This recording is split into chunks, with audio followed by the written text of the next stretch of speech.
طریقے سے الگ ہو، وہ جہنمی ہے۔ نبی کے طریقے کو سنت کہتے ہیں اور صحابہ کو جماعت کہتے ہیں، اور دونوں کو ملا دے تو آپ کے سنت کو جماعت ہوتا ہے۔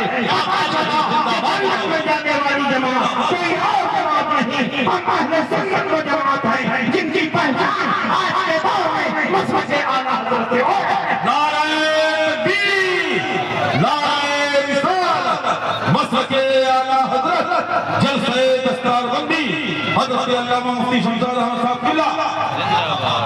کیا بات ہے، کیوں آپ لوگ بھاگ رہے ہیں؟ اس طرح تو پورا جلسہ ہی آپ کا خراب اور چوپٹ ہو جائے گا۔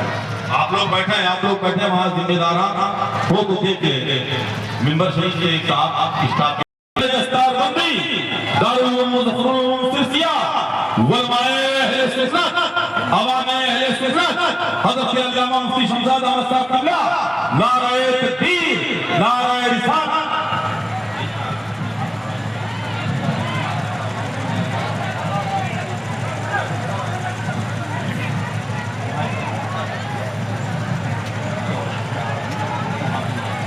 کی نشاندہی فرما دی تھی۔ اللہ کے نبی نے ارشاد فرمایا میری امت میں 73 فرقے پیدا ہوں گے، 72 فرقہ جہنم میں جائے گا اور ایک فرقہ جنت میں جائے گا۔ گویا 1 اور 72 کا مقابلہ ہے۔ اسی لیے آج ہندوستان میں ہوتا ہے، ہمارے اسٹیج پر صرف ایک فرقہ نظر آتا ہے اور ان کے اسٹیج پر 72 فرقہ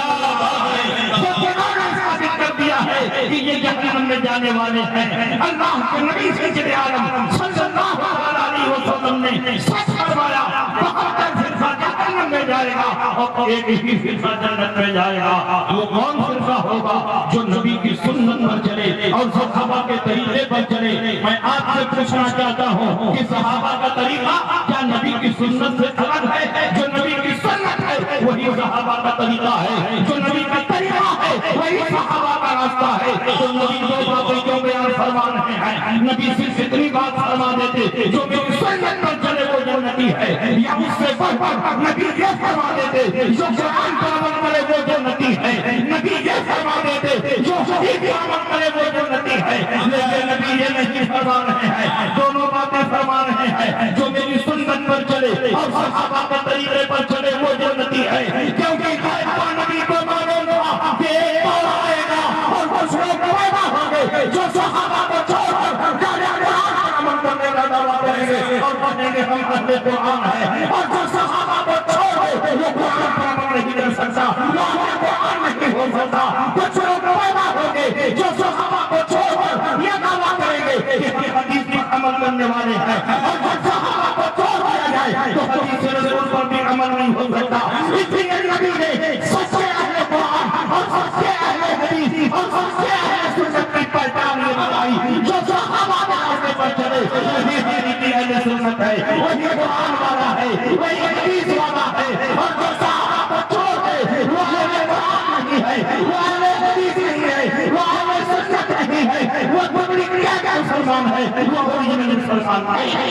نعرہ تکبیر، نعرہ رسالت، مسلک اعلیٰ حضرت، نعرہ تکبیر۔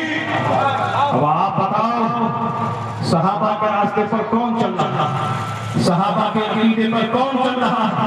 ہم اہل سنت و جماعت صحابہ کے عقیدے پر چل رہے ہیں، جن کی پہچان آج کے دور میں مسلک اعلیٰ حضرت ہے۔ صحابہ کا عقیدہ تھا نبی غیب جانتے ہیں، ہمارا نبی عقیدہ ہے کہ نبی غیب جانتے ہیں۔ صحابہ کا عقیدہ تھا کہ نبی دنیا اور آخرت میں شفاعت فرمائیں گے، ہمارا بھی عقیدہ ہے کہ نبی دنیا اور آخرت میں شفاعت فرمائیں گے۔ صحابہ کا عقیدہ تھا کہ نبی کے وسیلے سے جو دعا مانگی جاتی ہے رب کی بارگاہ میں قبول ہوتی ہے، ہم بھی نبی کے وسیلے سے دعا مانگتے ہیں۔ صحابہ کا عقیدہ علم غیب ہے، ہم بھی عقیدہ علم غیب رکھتے ہیں۔ صحابہ نبی کی شفاعت پر ایمان رکھتے تھے، ہم بھی نبی کے جواب پر ایمان رکھتے ہیں۔ صحابہ عقیدہ توسل پر ایمان رکھتے تھے، ہم بھی عقیدہ توسل پر ایمان رکھتے ہیں۔ صحابہ زیارت قبور کو جاتے تھے، ہم بھی زیارت قبور کو جاتے ہیں۔ صحابہ اشارے ثواب کرتے تھے، ہم بھی اشارے ثواب کرتے ہیں۔ صحابہ دور و نزدیک سے یا رسول اللہ کا پکارتے تھے، ہم بھی دور و نزدیک سے یا رسول اللہ کا پکارتے ہیں۔ ہے جو صحابہ کا عقیدہ ہے وہی ہمارا عقیدہ ہے جو صحابہ کا طریقہ ہے وہی ہمارا طریقہ ہے اور نبی نے فرمایا جو صحابہ کے راستے پر ہوگا وہی جنتی ہے جتنی یہ ہے فلسفوں میں آج کے دور میں جو فلسفہ جنتی ہے جو فلسفہ حقل ہے جو فلسفہ ناجیہ ہے وہ کوئی اور نہیں ہم ہمارے ہیں ہم مسلک اعلیٰ حضرت والے ہیں اور ہم ہی حضرت میں نے سلسل و جماعت نعرے تکبیر نعرے رسالت مسلک اعلیٰ حضرت تم نبی کے غیب کے منکر ہو تم عقیدہ توسل کے منکر ہو تم شفاعت کے منکر ہو تم احسان ثواب کے منکر ہو تم زیارت قبور کے منکر ہو تم یا رسول اللہ کہنے کے منکر ہو تم صحابہ کے عقیدے پر نہیں ہو تم نمازیں پڑھو روزہ رکھو تم کی تلاوت کرو جب تمہارا عقیدہ